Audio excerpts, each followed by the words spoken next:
नमस्कार बंधुओं, उत्कर्ष परिवार में आप सभी का बहुत बहुत स्वागत अभिनंदन है। मैं सहदेव चौधरी आप सभी को नमस्कार करता हूं।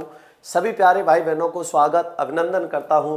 ममता सैनी जी, सिराज खान जी, SV सिंह कुमार जी, सवाई मकवाना जी और सिन चैन जी, बहुत बहुत स्वागत अभिनंदन है। कई बहन भाई तो मैं देख रहे थे जो यादव जी हैं, कई वो तो बहुत शुरू से थे। एक बार टेक्निकल टीम मुझे मेरे प्यारे भाई बहन जो शुरुआत से जुड़े हुए थे, बहुत बहुत स्वागत अभिनंदन है। देवलक्ष्मी जी, जैसे कि ममता सैनी जी हैं और मेरे कई भाई बहन और थे जो यादव जी थे कई, उनका भी बहुत बहुत स्वागत अभिनंदन करता हूं। प्रियंका यादव जी, बहुत बहुत स्वागत अभिनंदन है। जयराम यादव जी, आपका भी तहे दिल से स्वागत अभिनंदन करता हूं। संजू यादव जी, आपका भी। ध्यान से समझना, देखिए पिछली कक्षा में हम बात कर रहे थे, वो किसकी बात चल रही थी? समास की। और समास में अव्यय भाव समास की हम बात कर चुके थे। अव्यय भाव समास में आपको किसी प्रकार की कोई कंफ्यूजन नहीं रही होगी। बिल्कुल रेणु जी, मैडम का भी बहुत बहुत स्वागत अभिनंदन करता हूं। सवाई जाट जी, आपका भी तहे दिल से स्वागत अभिनंदन करता हूं। सभी का तो मैं नाम नहीं ले सकता। प्रीति गुप्ता जी, ब्रजेंद्र पाल जी, दिनेश कुमावत जी, भूपेंद्र वैष्णव जी, रानी राजपूत जी और जितनी भी मेरी बहन भाई हैं, पिंकी जांगड़ जी हैं, रीमा डागुर जी हैं, जितने भी हैं सभी का बहुत बहुत स्वागत अभिनंदन करता हूं। राजू राम जी का भी तहे दिल से स्वागत करता हूं। ध्यान दो, अब पूरा ध्यान आपको क्लास पे रखना है। अब मैं पूरी तरह से फोकस क्लास पे रखूंगा, कमेंटों पर ध्यान कम रखूंगा, क्योंकि मेरे जो भी भाई बहन बाद में क्लास लेते हैं उनको बहुत असुविधा और समस्या होती है कमेंटों की वजह से। इसलिए पूरा फोकस और पूरा ध्यान क्लास पे लगाना है। आज हम बात करेंगे समास का जो दूसरा भेद है, द्विगु समास।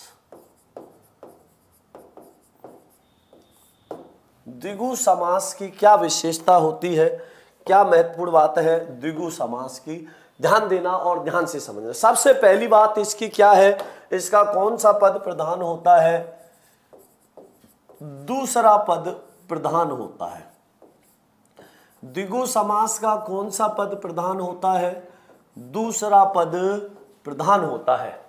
देखिए इस समास में क्या विशेषता है, आपको उदाहरण नहीं लेने समझ, आपको उदाहरण रटने नहीं, प्रमोद जी स्वागत है।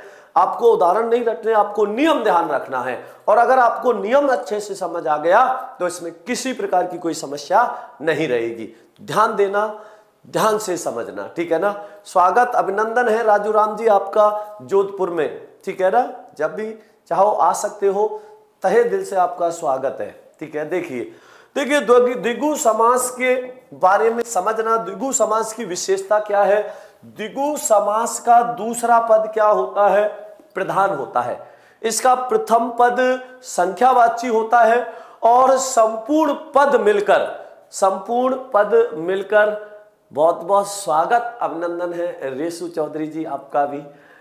तो द्विगु समास की क्या विशेषता है? इसका प्रथम पद संख्यावाची होता है और संपूर्ण पद मिलकर किसी ना किसी समूह का बोध कराता है, इसलिए इसको द्विगु समास कहते हैं। तो द्विगु समास समझने से पहले समझिए कि द्विगु का मतलब क्या होता है। जैसे कई बार पूछ लेता है, जिसका नाम होता है उसी से समास पूछ लेता है। जैसे बहुब्री शब्द में कौन सा समास है? बहुब्री होता है। वैसे द्विगु शब्द में कौन सा समास है? द्विगु समास होता है। ध्यान से समझना, द्विगु समास होता है। अब इसमें भी ध्यान देना और ध्यान से समझना, ठीक है ना। द्विगु समास की क्या विशेषता होती है? इसमें देखिए इसका अर्थ तो होता है द्विगु, द्वि का मतलब होता है दो, गु का मतलब होता है गाय। दो गायों का समूह क्या कहलाता है? द्विगु समास कहलाता है। दो गायों का समूह द्विगु कहलाता है। अब इसमें समास कौन सा होगा? द्विगु समास ही होगा, क्योंकि प्रथम पद संख्यावाची और संपूर्ण पद मिलकर समूह का बोध करा रहा है। ध्यान रखना इसका, ठीक है ना। अच्छे से समझना और ध्यान देना इसका, ठीक है ना। अब इसमें देखिए ध्यान देना और ध्यान से समझना, ठीक है। दो गायों का समूह क्या होता है? द्विगु। अब देखिए यहां पर प्रथम पद संख्यावाची है और दूसरा पद प्रथम पद संख्यावाची है और संपूर्ण पद मिलके किसी समूह का बोध करा रहा है, इसलिए द्विगु समास कहते हैं। इसमें कौन सा समास होता है? द्विगु में द्विगु होता है। अब देखिए इसकी विशेषता मैंने क्या बताई, इसका प्रथम पद संख्यावाची होता है और संपूर्ण पद मिलकर किसी ना किसी समूह का बोध कराता है, इसलिए इसको क्या कहते हैं? द्विगु समास कहते हैं। ठीक है ना? आप तो कह रहे हैं दूसरा पद प्रधान है, समझ में नहीं आ रहा है सर, प्लीज टेल मी। अरे बलराजू चंदाना जी, दूसरा पद प्रधान होता है, पहला पद संख्यावाची और दूसरा पद प्रधान। कैसे होगा? क्योंकि मैंने आपसे जैसे कहा, मान लो जैसे मैंने आपसे लिख दिया यहां पर त्रिवेणी, तो यहां पर मुख्य रूप से किसके लिए कहा जा रहा है? वेणी के लिए। किसके लिए कहा जा रहा है? वेणी के लिए कहा जा रहा है। कैसे? त्रि का मतलब होता है तीन और वेणी किसको कहते हैं? नदियां। तो यहां पर तीन की प्रधानता है या नदियों की? मुख्य रूप से ये सब बातें किसके लिए कही जा रही हैं? नदियों के लिए कही जा रही हैं, इसलिए बहुत अच्छे से समझना और ध्यान देना। तो त्रिवेणी में तीन संख्यावाची है और दूसरा पद प्रधान है, क्योंकि यहां प्रधानता तीन की बताई जा रही है या नदी की बताई जा रही है, इसलिए प्रधानता नदी की होने के कारण दूसरा पद इसका क्या होगा? प्रधान होगा। अब देखिए जैसे मैं कुछ उदाहरण लिख रहा हूं, जैसे मैंने यहां लिख दिया एकांकी। अब आपको मैंने अभी बताया कि इसमें दूसरा पद प्रधान होता है और किसी समूह का बोध होता है। दूसरा पद प्रधान होता है और किसी समूह का बोध होता है। अब कैसे होगा? देखिए, अब आपके दिमाग में एक बात आ रही होगी कि सर एक तरफ तो आप बता रहे हो कि समूह का बोध होगा और दूसरी तरफ आप एकांकी लिख रहे हो, तो एकांकी का मतलब क्या होता है? एक अंक का नाटक, और अंक का मतलब क्या है? दृश्य होता है। एक अंक का नाटक एकांकी कहलाता है। तो दृश्य तो एक है, पात्र तो अनेक होंगे उसमें, तो समूह हुआ नहीं हुआ। दृश्य केवल एक आ रहा है, लेकिन पात्र उसमें अनेक हैं और अनेक पात्र होने के कारण समूह का बोध हुआ नहीं हुआ। एक अंक का मतलब होता है दृश्य, जिसमें एक ही दृश्य आ रहा हो। अब एक दृश्य कैसे? जैसे सीता स्वयंवर चल रहा है तो सीता स्वयंवर ही चलेगा, भरत मिलाप चल रहा है तो केवल भरत मिलाप ही चलेगा, राम वनगमन चल रहा है तो राम वनगमन ही चलेगा, उसके साथ और भी कोई दृश्य नहीं दिखाया जाएगा। तो दृश्य तो एक ही होगा, लेकिन पात्र तो अनेक होंगे। जब पात्र अनेक हो गए तो समूह हो गया। तो एकांकी नाटक का एक भेद होता है, इसलिए इसका विशेष ध्यान रखना। तिरंगा में असलम खान जी समास द्विगु होता है, लेकिन वो रूढ़ होके बहुब्री में चला जाता है। अब देखो ध्यान से समझना, बहुब्री समास का अपना कोई भी उदाहरण नहीं होता, ये तो दूसरे के उदाहरणों को रूढ़ करके अपना बनाता है। अब जिसमें बहुब्री होगा उसमें कोई दूसरा भी अवश्य होगा। अगर रूढ़ होने का बोध करा रहा है तो बहुब्री है, और बहुब्री नहीं दे रखा तो दूसरा होगा। जैसे आपसे पूछ लिया तिरंगा शब्द में समास है और विकल्प में द्विगु दे रखा है, बहुब्री दे ही नहीं रखा तो द्विगु होगा, और द्विगु और बहुब्री दोनों दे रखे तो बहुब्री होगा। तो दो पद मिलके किसी तीसरे के लिए रूढ़ होते तब बहुब्री होता है। ठीक है ना? विशेष ध्यान से समझना। तो एकांकी एक अंक का नाटक। अब अंक का अर्थ गोद भी होता है, अंक का अर्थ भाग्य भी होता है, अंक का अर्थ दृश्य भी होता है, और अंक का अर्थ गिनती के अंक भी होता है। तो यहां अंक किसके लिए आ रहा है? दृश्य, जिसमें एक ही दृश्य हो। तो पात्र अनेक हो गए, दृश्य एक ही होगा। यह भी विशेष ध्यान रखना है। ठीक है ना? बहुत बहुत धन्यवाद वैभव वर्मा जी। आगे समझिए, एकांकी एक अंक का नाटक। अब इसके बाद में सुनो, मैंने लिखा द्विवेदी। अब द्विवेदी का मतलब क्या है? जिसको दो वेदों का ज्ञान हो, और जिसको दो वेदों का ज्ञान होता है वो द्विवेदी कहलाता है। अच्छे से समझना। तो दो वेदों का ज्ञाता, दो वेदों का ज्ञाता क्या कहलाता है? द्विवेदी कहलाता है। इसी प्रकार और समझिए, मैंने लिखा दुपट्टा। जिसके कितने पट हो? दो पट होते दुपट्टा में, तो दो पटों का समूह। दो पटों का समूह क्या कहलाता है? दुपट्टा कहलाता है। तो यहां पर दो पटों का समूह, तो समूह का बोध हुआ नहीं हुआ, इसलिए यहां कौन सा होगा? द्विगु समास होगा। ठीक है ना? गर्भित जी स्वागत है। आगे समझिए, दुपट्टा मैंने लिख दिया दो नाली। अब दो नाली का मैं क्या लिखूंगा? दो नाल वाली। अब दो नाल वाली अगर बंदूक लिख दिया तो ये रूढ़ हो जाएगा, तो सिर्फ क्या लिखेंगे? दो नाल वाली और दो नाल वाली। इसी प्रकार दुधारी, दो धार वाली, जिसमें कितनी धार हो? दो धार हो, वो क्या कहलाती है? दुधारी कहलाती है। बिल्कुल, हाँ बिल्कुल ध्यान दीजिए। दुनाली। इसी प्रकार मैंने लिखा तिराहा। अब तिराहा का मतलब क्या होता है? किसको कहते हैं तिराहा? जिसमें कितनी राहें हो? तीन राहें हो। अब तिराहा क्या होता है? मान लो एक ये कोई तिराहा है, ये क्या है? तिराहा है। कैसे है? टी पॉइंट जिसको कहते हैं, जिसमें टी पॉइंट बन जाता है उसको तिराहा कहलाते, और जिसमें प्लस बन जाता है वो चौराहा हो जाता है। तो तिराहा कैसे हुआ? एक राह तो ये निकल रही, एक राह ये निकल रही और एक राह ये निकल रही। अब ये क्या हो गया? तिराहा हो गया। यहां से ये बिल्कुल बंद है। कहां से? यहां से। तो एक रास्ता यहां से आया, अब यहां पे आके एक इधर मुड़ गया, एक उधर मुड़ गया, ये रास्ता बंद है। अब ये बंद है, अगर ये भी खुला होता तो ये क्या हो जाता? चौराहा हो जाता, जिसे हम टी पॉइंट कहते हैं, वो तिराहा होता है। ठीक है ना? ध्यान रखना इसमें। तो देखिए तिराहा, तिराहा क्या होता है? तीन राहों का समूह होता है। तिराहा क्या होता है? तीन राहों का समूह होता है। तीन राहों का समूह क्या कहलाता है? तिराहा कहलाता है।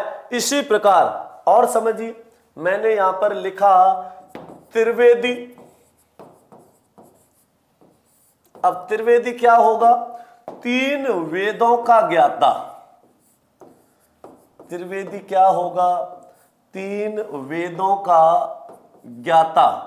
और तीन वेदों का ज्ञाता क्या कहलाता है? त्रिवेदी कहलाता है, जिसे तीन वेदों को जानते हो। हाँ बिल्कुल। अभिषेक यादव जी क्या पूछ रहे हो? कालवाचक वाले प्रश्न कब होगा सर? कालवाचक वाले अभी कहां रहे? ध्यान दो आगे। तीन वेदों का ज्ञाता त्रिवेदी होता है। अब इसी प्रकार तिराहा तीन राहों का समूह होता है। इसके अलावा और समझिए, अगर मैंने तिरंगा का समास विग्रह कैसे किया? तीन रंगों का समूह, तब तो ये कौन सा होगा? द्विगु होगा, क्योंकि समास समास विग्रह पर आधारित होता है। तीन रंगों का समूह है जो इस प्रकार से किया तो वह उभरी होगा, और इस प्रकार से नहीं किया त्रिलोक, त्रिलोक तीन लोकों का समूह हो जाएगा। बिल्कुल हाँ शिवानी अग्रवाल जी, त्रिवेणी तो संगम है, लेकिन समास विग्रह के आधार पर करना पड़ेगा। केवल आपसे कैसे पूछ ले त्रिवेणी शब्द में समास है, बहुब्री होगा। अब वो बहुब्री विकल्प में देता ही नहीं। अब मान लो मैं आपको किसी समास में बहुब्री ही है और बहुब्री विकल्प में दे ही नहीं, और मैं ये आपको बताऊं नहीं कि उसमें कौन सा समास है, तो वहां रह जाओगे, गलत होगा। तो रूढ़ होके बहुब्री होगा, और बहुब्री है तो कोई दूसरा भी अवश्य होगा। बिल्कुल सही लिखा है मैंने शाहरुख खान जी, बिल्कुल सही लिखा है। तिरंगा भी त्रिवेणी भी। अच्छा, तीन वेदों का त्रिवेणी लिख दिया, तीन वेदों का ज्ञाता। अच्छा अच्छा बिल्कुल धन्यवाद। त्रिवेदी आएगा, त्रिवेदी, त्रिवेदी मतलब तीन वेदों का ज्ञाता। तिरंगा तीन रंगों का समूह। बिल्कुल समझ आ गया। आगे समझिए, आगे लिख दिया मैंने जैसे त्रिफला। अब देखो त्रिफला को समझिए। त्रिफला मतलब क्या होगा? तीन फलों का मिश्रण, और तीन फलों का मिश्रण क्या कहलाता है? त्रिफला कहलाता है।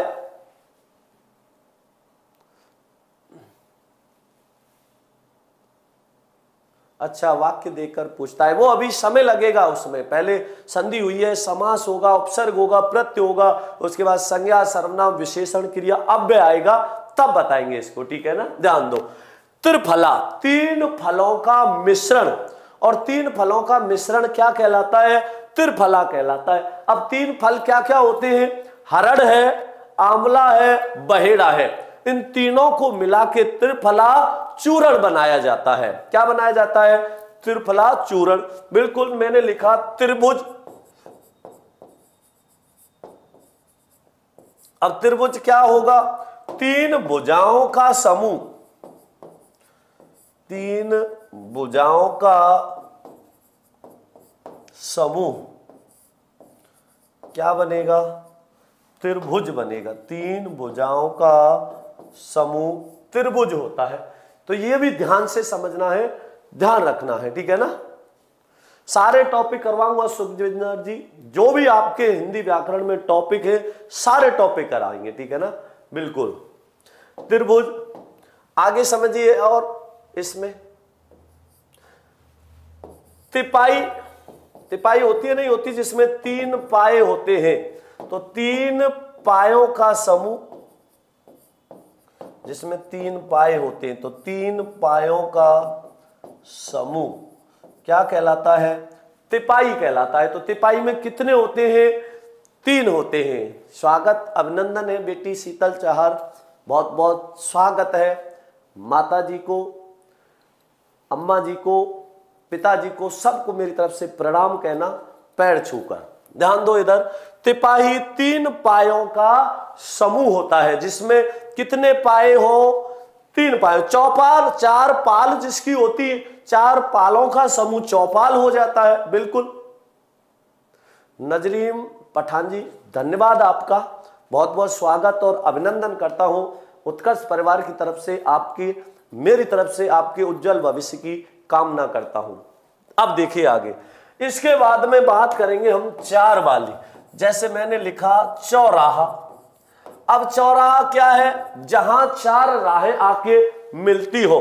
एक राह इधर से आई, एक राह इधर से आई, एक इधर से आई और एक इधर। अब ये क्या हो गया? चौराहा हो गया।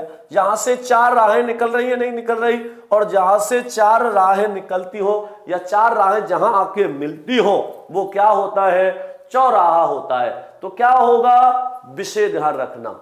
तो चार राहों का समूह क्या कहलाएगा? चौराहा कहलाएगा। चार राहों का समूह, चार राहों का समूह क्या कहलाता है? चौराहा कहलाता है। क्यों स्वागत करना छोड़ दिया? बिल्कुल नहीं छोड़ा, आपका स्वागत अभिनंदन सबसे पहले कर दिया सोनू चौधरी जी। आगे देखिए, चौराहा। इसी प्रकार और समझिए, जैसे मैंने यहां लिख दिया चौखट, तो जिसमें कितने खूंटे हो? चार। चौखट में चार खूंटे होते नहीं होते, एक ऊपर एक नीचे, और ये क्या बन गई? चौखट बन गई। ये क्या है? चौखट है। तो चौखट क्या होती है? चार खूंटों का समूह, चार खूंटों का समूह। चार खूंटों का समूह क्या कहलाता है? चौखट कहलाता है। चौपाई इसी में आएगी, जिसमें कितने पद हो? चार पद हो, वो चौपाई होती है। तो चार पदों का समूह, बिल्कुल इसमें लिख सकते हैं। चौपाई होती है नहीं, दो, जैसे हम लिखते हैं दोहा, चौपाई, तो चार पदों का समूह क्या कहलाता है? चौपाई कहलाती है। तो चौपाई में कितने पद होते हैं? चार पद होते हैं। गायत्री मालव जी स्वागत, अभिनंदन है। देखिए, चौराहा, चौखट, चौपाई। इसी प्रकार और समझिए चवन्नी। अब चवन्नी क्या होती है? चार आनों का समूह, चार आनों का समूह क्या कहलाती है? चवन्नी। चवन्नी में कितने आना होते हैं? चार आना होते हैं। कितने आना होते हैं? चार आना होते हैं। बड़े अच्छे से समझना और ध्यान देना। चार आना चवन्नी होती है, आठ आना अठन्नी होती है, और 12 आना 75 पैसे को कहते हैं और 16 आना 1 रुपया को कहते हैं। बिल्कुल इसी प्रकार आपको समझिए। आगे समझिए इसके बाद तो चवन्नी। अब मैंने लिखा चतुर्वेदी, जिसको कितने वेदों का ज्ञान हो, 4 वेदों का। तो 4 वेदों का ज्ञाता क्या कहलाता है, चतुर्वेदी कहलाता है। तो 4 वेदों का ज्ञाता, 4 वेदों का ज्ञाता चतुर्वेदी कहलाता है। तो चौराहा, चौखट, चौपाई, चवन्नी, चतुर्वेदी, ये सब किसका बोध करा रहे हैं, किसी ना किसी समूह का बोध करा रहे हैं। बिल्कुल। अब देखो यहां पर एक बहुत अच्छा उदाहरण लिख रहा हूं, ध्यान से समझना। चतुर्भुज। अब इस चतुर्भुज शब्द में 2 समास हैं। कौन कौन से, एक तो इसमें बहुब्री समास है, एक तो इसमें कौन सा समास है, बहुब्री समास है। 4 भुजाएं हैं जिसकी, 4 भुजाएं हैं जिसकी क्या कहलाएगा, चतुर्वेदी कहलाएगा, चतुर्भुज कहलाएगा। चतुर्वेदी 4 वेदों का ज्ञाता होता है और 4 भुजाओं का समूह, ये चतुर्भुज, और 4 भुजाएं हैं जिसकी, तब ये किस में जाएगा, बहुब्री में, भगवान विष्णु के लिए रूढ़ होकर। अच्छे से समझना, विशेष ध्यान देना, ध्यान दीजिए इसमें। मैंने लिखा चतुर्भुज। अब चतुर्भुज का क्या होगा, 4 भुजाओं का समूह चतुर्भुज होता है और 4 भुजाएं हैं जिसकी, अर्थात भगवान विष्णु। अगर 4 भुजाओं का समूह लिखा तब तो ये क्या हो जाएगा, तब इसको क्या कहेंगे, तब तो इसको कहेंगे द्विगु। और 4 भुजाएं हैं जिसकी, अर्थात भगवान विष्णु के लिए रूढ़ होने पर इसमें बहुब्री समास हो जाएगा। विशेष ध्यान रखना। हाँ बिल्कुल, त्रिमूर्ति इसी में आ जाएगा। बिल्कुल। कांतिलाल बामनिया जी स्वागत, अभिनंदन है आपका। त्रिमूर्ति 3 मूर्तियों का समूह। अब देखो इसमें मैं लिख रहा हूं दिगु के अनुसार। तो दिगु के अनुसार लिखेंगे कैसे, 4 भुजाओं का समूह, 4 भुजाओं का समूह क्या कहलाता है, चतुर्भुज कहलाता है। तो ये भी आपको अच्छे से समझ आ गया होगा, इसका भी आपको विशेष ध्यान रखना है, ठीक है ना। तो द्विवेदी, त्रिवेदी, चतुर्वेदी तक, ठीक है ना। अब आगे करेंगे बात 5 की। तो मैंने लिखा पचरंगा। अब पचरंगा का मतलब क्या होता है, 5 रंगों का समूह। पचरंगा क्या होगा, 5 रंगों का समूह। और 5 रंगों का समूह क्या कहलाता है, पचरंगा कहलाता है। 5 रंगों का समूह पचरंगा कहलाता है। आगे समझ में, अभी इसी प्रकार और समझो। अब देखो एक शब्द है पंचवटी। अब इसको थोड़ा सा ध्यान से समझना बहुत महत्वपूर्ण है। पंचवटी, अगर मैंने, भानुमाली में नहीं हो पाएगा, क्या कहना चाह रहे हो, भानुमाली में ध्यान दो इसमें। देखिए पंचवटी, अब इसमें 2 समास है। यदि मैंने इसका समास विग्रह किया 5 वट वृक्षों का समूह, तब तो ये किस में चला जाएगा, द्विगु में। 5 वट वृक्षों का समूह है जो, अर्थात मध्य प्रदेश का एक स्थान विशेष, तब ये किस में चला जाएगा, बहुब्री में चला जाएगा। क्योंकि 5 वट वृक्षों का समूह तो कहीं भी मिल जाएगा, लेकिन ये भगवान श्री राम, लक्ष्मण और सीता जी जहां रुके थे मध्य प्रदेश के एक स्थान पंचवटी में, उसके लिए आया तो इसमें बहुब्री हो जाएगा। तो ये भी विशेष ध्यान रखना। बिल्कुल, पंचतंत्र इसी में आएगा, ठीक है ना। 5 आयतों का समूह पंचायत होती है, ठीक है ना। 5 आयतों का समूह पंचायत होती है। चतुर्वेदी को अगर देखो क्या हुआ, चतुर्वेदी, अच्छा इसमें ये लग गया क्या, चतुर्वेदी 4 वेदों का क्या होता है, ज्ञाता होता है। और 4 वेदों का ज्ञाता क्या कहलाता है, चतुर्वेदी, क्योंकि जिसके बाद रह बोलता है उसे अगले वर्ण पर लगता है। बिल्कुल, धन्यवाद। चतुर्वेदी, चतुर्भुज, सभी का विशेष ध्यान रखना है। अब देखिए आगे बात करते हैं पंचवटी की, तो मैं इसका समास विग्रह करूंगा 5 वट वृक्षों का समूह, तब तो इसमें हो जाएगा द्विगु। 5 वट वृक्षों का समूह, तब तो इसमें होगा द्विगु। 5 वट वृक्षों का समूह है जो, अर्थात मध्य प्रदेश का एक स्थान विशेष, तब बहुब्री हो जाएगा। ठीक है ना? हाँ बिल्कुल भानुमाली जी, बिल्कुल ना घबराएं, आराम से होगा। ठीक है ना? एग्जाम में क्या देंगे पंचवटी को, सीधा पूछता है पंचवटी, या तो क्या करेगा सीधा पूछेगा पंचवटी, रूढ़ है बहुब्री में जाएगा। मॉम डैड सर जी आपकी 9 बजे वाली क्लास नहीं मिल रही है, आराम से मिलेगी। 9 बजे वाली क्लास के लिए आपको यूट्यूब पे उत्कर्ष यूपी क्लासेज, उत्कर्ष क्लासेज यूपी स्पेशल डालना, वहां आराम से मिलेगी आपको। ठीक है ना? आगे देखो पंचवटी, और समझिए पंचामृत, मैंने लिखा पंचामृत। अब पंचामृत क्या होता है? 5 अमृतों का समूह, 5 अमृतों का समूह, 5 अमृतों का समूह पंचामृत कहलाता है। पंजाब, अब देखो यहां पर ध्यान से समझना, पंच धन आब, 5 आबों का समूह। पंजाब में कितनी नदियां बहती हैं? 5 नदियां बहती हैं। ठीक है ना? 5 तंत्रों का समूह होता है बंटी तंवर, 5 तंत्रों का समूह पंचतंत्र। आगे देखो पंजाब 5 आब, आब कहते हैं नदियां, 5 आबों, मैंने लिखा यहां नदियों का समूह। 5 नदियां कहां बहती हैं? पंजाब में, इसलिए उसका नाम क्या पड़ा? पंजाब। तो 5 आबों का समूह पंजाब होगा। ठीक है ना? विशेष ध्यान रखना। हाँ बिल्कुल। अब देखिए आगे, मैंने यहां पर लिखा षड ऋतु। अब षड ऋतु क्या है, किसको कहते हैं? 6 ऋतुओं का समूह, 6 ऋतुओं का समूह।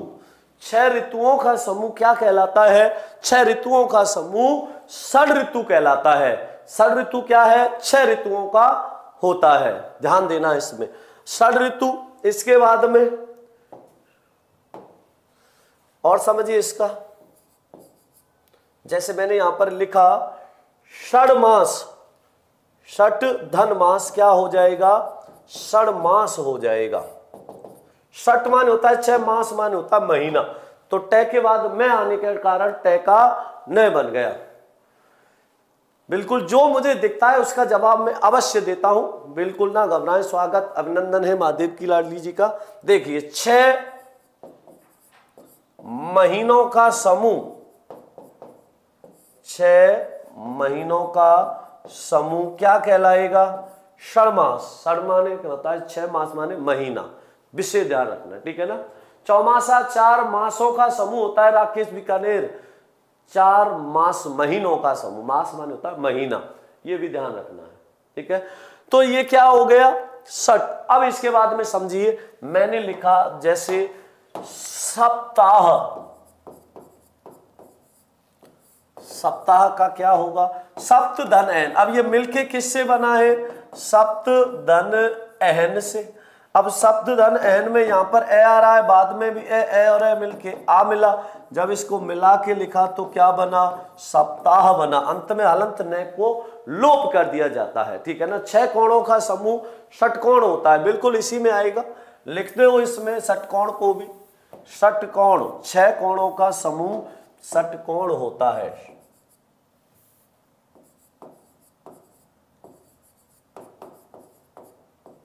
षटकोण 6 कोणों का समूह, 6 कोणों का समूह षटकोण होता है। 6 कोणों का समूह षटकोण होगा। अब देखो सप्ताह, मैंने आपको भी बताया था, सप्ताह में सप्त धन एहन होता है। तो सप्त माने होता है 7, 7 दिनों का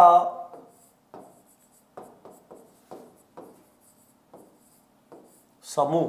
7 दिनों का समूह क्या होगा?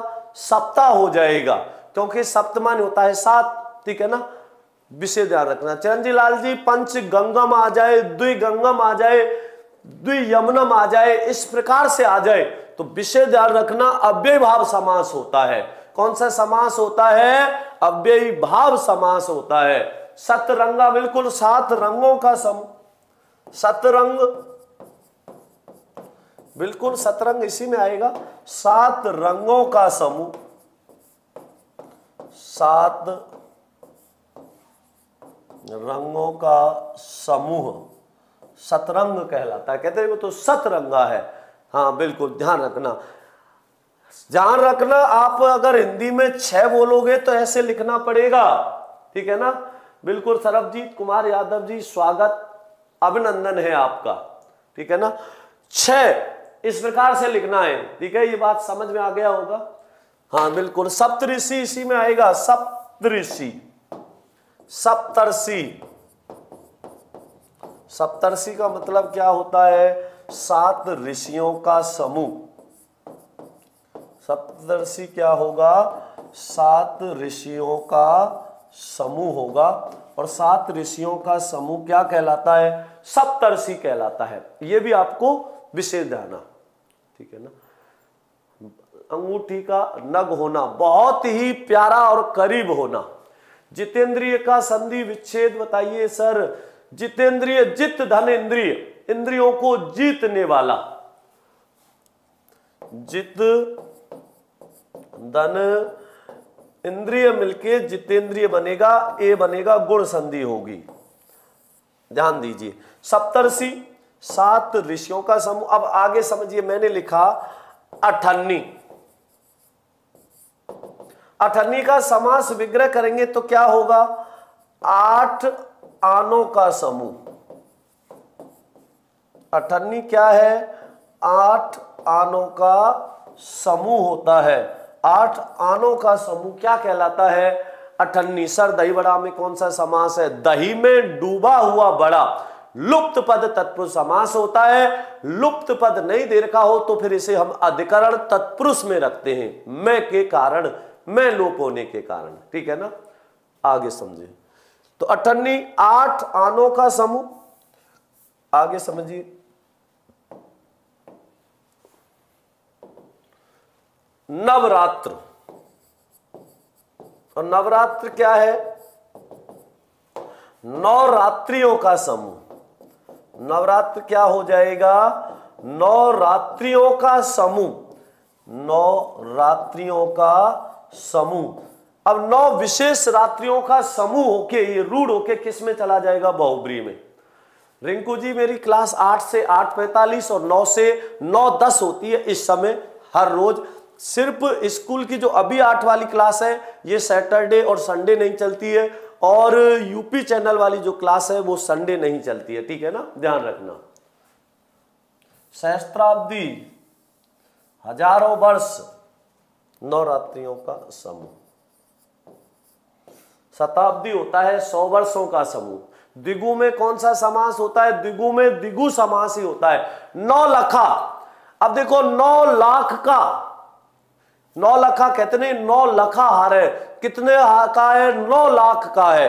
तो 9 लखा अगर हार के लिए रूढ़ होगा तो बहुब्री में चल जाएगा। बिल्कुल नवरत्न इसी में आएगा। नवरत्न, 9 रत्नों का समूह।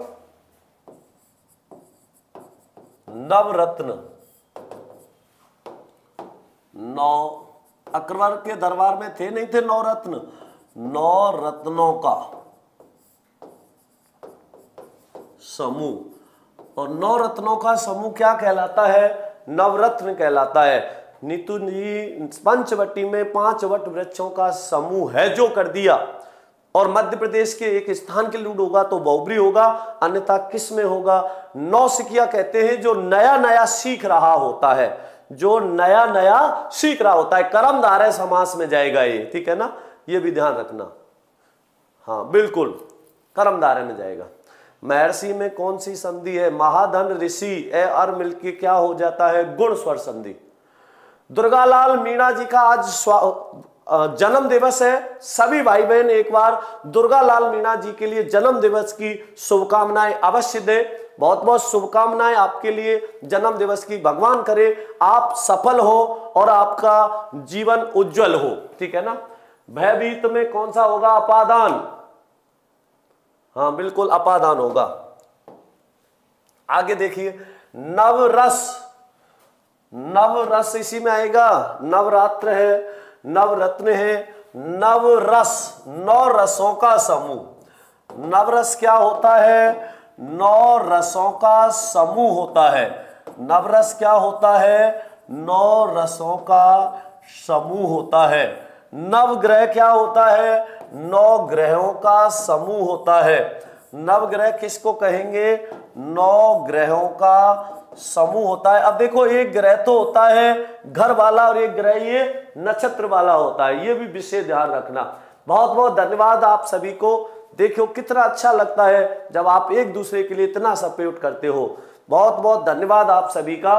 ध्यान से दो, देखिए 9 ग्रहों का समूह, और 9 ग्रहों का समूह क्या कहलाता है? नवग्रह कहलाता है।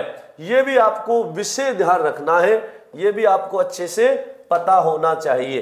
तो नवरत्न है, नवरस है, नवग्रह है, यह भी विशेष ध्यान रखना है। बिल्कुल 9 सखिया में कर्मधारय होगा मेरे भाई, बिल्कुल ध्यान दीजिए। अर्जुन राजपुरोहित आप लेट जुड़े हो, द्विवेदी का मैं पहले ही बता चुका हूं। अब आगे ध्यान दो और ध्यान से समझो। क्या बात है, झड़ी लगा दी आपने तो जन्म दिवस की शुभकामनाओं की। बहुत बहुत धन्यवाद आप सभी का। इस सर इसकी पीडीएफ निशा खत्री जी, इसकी पीडीएफ मिलती है टेलीग्राम पर। टेलीग्राम पर इसकी पीडीएफ आपको 24 घंटे के भीतर भीतर उपलब्ध हो जाती है। बिल्कुल बिल्कुल बहुत अच्छा। अब आप यहां आइए, देखिए इसमें समझिए, देखिए अब इसमें, अब यहां तक आपको अच्छे से समझ आ गया होगा, किसी प्रकार की कोई कंफ्यूजन नहीं रही होगी। बिल्कुल दशानन में नीरज जी, नीतू नीरज सेन जी, दशानन में समझो ध्यान से, बहुब्री समास होता है।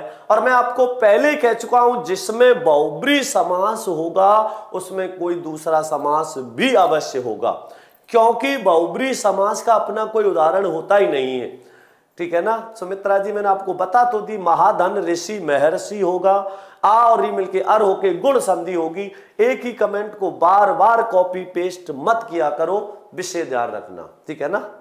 हाँ बिल्कुल ध्यान दीजिए, आगे समझे। अष्टाध्यायी, 8 अध्यायों का समूह। अष्टाध्यायी रूढ़ होके बहुब्री में चला जाता है, ठीक है ना। वैसे इसमें होगा द्विगु समास। 8 अध्यायों का समूह होता है। तो धन्यवाद शिवानी जी, धौलपुर में सुरक्षित होंगे, अच्छे से होंगे आप सभी। हाँ बिल्कुल। अब देखो यहां पर, अब इसके अलावा आपने पूछा दशानन में, तो 10 है आनन जिसके, अर्थात रावण के लिए। यह भी ध्यान रखना, मेरा जन्मदिन नहीं, किसी भाई का जन्मदिन था, ठीक है ना।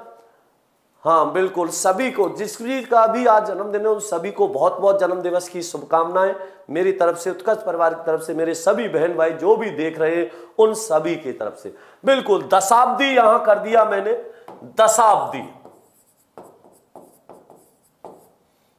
दशाब्दी का क्या होगा? 10 वर्षों का समूह। 10 वर्षों का समूह क्या कहलाता है? दशाब्दी कहलाता है।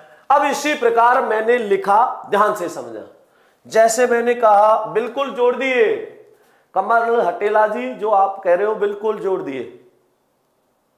इसका विशेष ध्यान रखना, अच्छे से समझना। विभू धन ए वैभव होगा, वैभव में संधि नहीं होती, विशेष ध्यान रखना। एक बार कमेंट दिखाइए, एक कमेंट लिखा है किसी ने कि सर आप पागल खाने से हो क्या, दिखाइए एक बार कमेंट। किसी भाई ने बड़ा अच्छा कमेंट किया है मेरे लिए।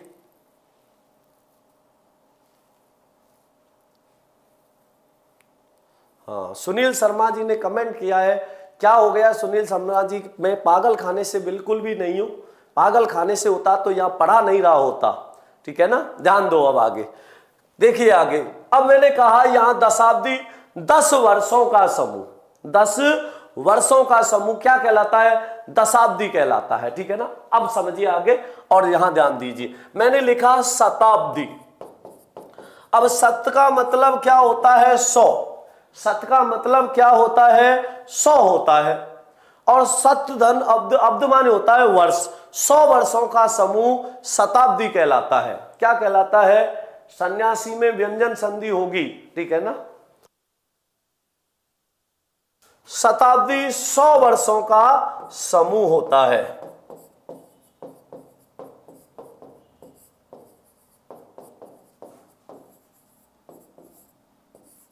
सौ वर्षों का समूह शताब्दी कहलाता है। विशेष ध्यान रखना, कोई बात नहीं, कुछ असामाजिक तत्व होते हैं उन पर ध्यान नहीं देते। जैसे आपने देखा होगा जब हाथी चलता है तो कुत्ते भौंकते ही, तो बिल्कुल ध्यान नहीं देना कौन क्या कह रहा है, आपको अपने पढ़ाई पे ध्यान देना है, ठीक है ना। बिल्कुल ध्यान नहीं देना, यहां ध्यान दो आप तो पूरा। शताब्दी 100 वर्षों का समूह, और 100 वर्षों का समूह क्या कहलाता है? शताब्दी कहलाता है। तो ये भी विशेष ध्यान रखना, ठीक है। आगे समझिए, मैंने यहां लिखा शताब्दी। अब एक बहुत अच्छा उदाहरण लिख रहा हूं, इसको ध्यान से समझना। सतसई। अब देखो सतसई में 2 समास है। सहस्त्राब्दी 1000 वर्षों का समूह हो जाता है, ठीक है ना। हाँ बिल्कुल, डेली आते हैं राजू जी, डेली चलती है। हाँ बिल्कुल ध्यान देना और ध्यान से समझना। नोटिफिकेशन की आपको आवश्यकता नहीं है, जरूरत कहां है और नोटिफिकेशन की? मंत्रियों में प्रधान है जो प्रधानमंत्री, मंत्रियों में प्रधान। देखो यहां पर समझिए। हाँ बहुत बहुत स्वागत, अभिनंदन है विष्णु गुजर जी, ध्यान दीजिए। हाँ लंकापति रावण जी, समास चल रहा है, ध्यान दीजिए, नहीं होते इनमें कोई अपवाद। अब देखो मैंने यहां पर आपसे कहा, देखिए सतसई। अब सतसई का मतलब क्या है? सतसई, सतसई। अब मैं इसके समास विग्रह 2 करूंगा। 2 समास विग्रह कैसे करूंगा? अगर मैंने इसका समास विग्रह कैसे कर दिया, ध्यान देना, अगर मैं इसका समास विग्रह ऐसे कर देता हूं, मैंने इसका समास विग्रह किया 700 दोहों का समूह, तब तो इसमें समास हो जाएगा द्विगु। और इसका मैंने समास विग्रह कर दिया 700 दोहों की रचना है जो, 700 दोहों की रचना है जो, अर्थात बिहारी सतसई। अब कौन सा हो जाएगा? बहुब्री समास हो जाएगा। तो ये बात आपको विशेष ध्यान रखना है, ठीक है ना। हाँ बिल्कुल, अष्टाध्यायी है, अष्ट अध्याय और अध्याय में अंतर है। यदि अष्टाध्याय किया तो द्विगु होगा, अष्टाध्यायी किया तो बहुब्री हो जाएगा। ये भी आपको विशेष ध्यान रखना है, ठीक है ना। बिल्कुल रामदयाल प्रजापति जी, क्या बात है, बहुत अच्छा लगता है जब आप ऐसे कहते हो, बहुत अच्छी बात है आपका। देखिए अष्टाध्याय 8 अध्यायों का समूह होता है, अष्टाध्याय, ठीक है ना, विशेष ध्यान रखना। 8 अध्यायों का समूह, अष्टाध्याय हुआ नहीं हुआ, तो जिसमें 8 अध्याय होते हैं वो क्या हो जाएगा? द्विगु। और 8 अध्यायों का समूह है जो रूढ़ होके बहुब्री में चला जाएगा अष्टाध्यायी के लिए। तो विशेष ध्यान रखना, अच्छे से समझना। तो ये बात समझ आ गई। अब इसमें देखिए मैं लिख देता हूं, अगर ये आया तो द्विगु होगा, और ये आया तो ये किस में आएगा? विशेष ध्यान रखना, ये बहुब्री में चला जाएगा। किस में चला जाएगा? बहुब्रीही में चला जाएगा। अब इसमें देखो मैं आपको एक बहुत ही अच्छा नोट लगवा रहा हूं जिससे ये समस्या ही खत्म हो जाएगी, ठीक है। देखो 1 से लेकर 10 विशेष करके लिख रहा हूं, इस बात का विशेष ध्यान रखना है। 1 से लेकर 10, 1 से लेकर 10, 1 से लेकर 10 तक, और 10 से भाज्य संख्याओं में, और 10 से भाज्य संख्याओं में, 1 से लेकर 10 और 10 से भाज्य संख्याओं में द्विगु समास होता है। 1 से लेकर 10 और 10 से भाज्य संख्याओं में द्विगु समास होता है। कैसे होता है, बड़े अच्छे से समझना, ध्यान देना और ध्यान से समझना। लालाराम प्रजापति जी बहुत बहुत स्वागत, अभिनंदन है। कैसे हो भाई जी, यहां ध्यान देना। आप देखो 1 से लेके 10 और 10 से भाज्य संख्याओं में कौन सा समास होता है, द्विगु समास होता है। लेकिन आपसे ऐसे पूछ ले 20, आपसे पूछ ले 30, आपसे पूछ ले 80, इनमें कौन सा समास है, याद रखना कोई भी समास नहीं होगा, क्योंकि समास के लिए 2 पद होना अनिवार्य है।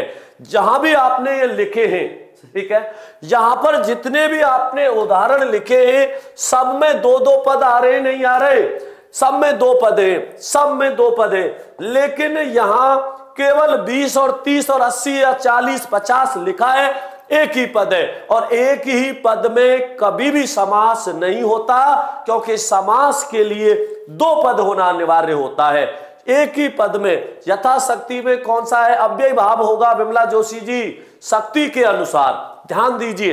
तो 20, 30, 80, 50, 40 इनमें कोई भी समास नहीं होगा। क्यों नहीं होगा, क्योंकि समास के लिए 2 पद होना अनिवार्य होता है। यहां कितने पद आ रहे हैं, एक ही पद है, इसलिए इनमें कोई भी समास नहीं होगा, ठीक है ना।